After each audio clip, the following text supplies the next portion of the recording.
नाज़रीन अहम खबर शेयर कंदासीं मेहर खां इरादो न्यूज़ जे रिपोर्टर शाहिद महेसर जी। मेहर भरिसां सोलंगी ऐं चांडिया बिरादरी जी ॿिनि धुरियुनि में ज़रई ज़मीन जी मालिकी तां झेड़ो, फायरिंग, गोलियूं लॻण सबबि हिकु नौजवान ज़ख़्मी, लाड़काणे नैनदीन फौत थी वियो। धुरियुनि में छिकताण, पुलिस का बि कार्रवाई न कई।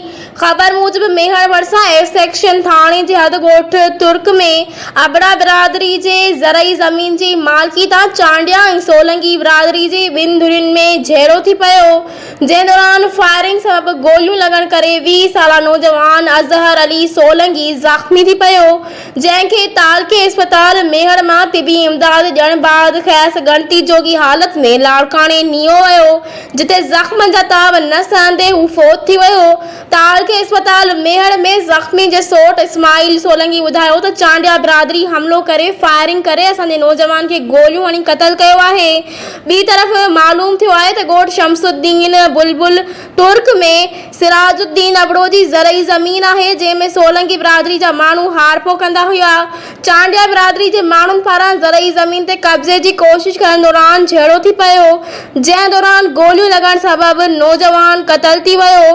ॿी तरफ़ धुरियूं हिकु ई ॻोठ जूं हुजण सबबि छिकताण वधी वई आहे।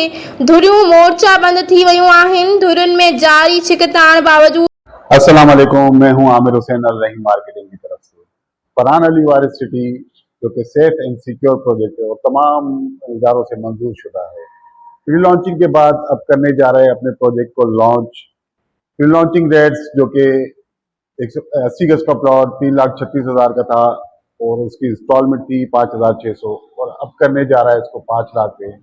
और इसी तरीके से 120 गज का प्लॉट जो था वो 5 लाख का था, जो कि अब होने जा रहा है 8 लाख का और उसकी इंस्टॉलमेंट रेट थे 8,500।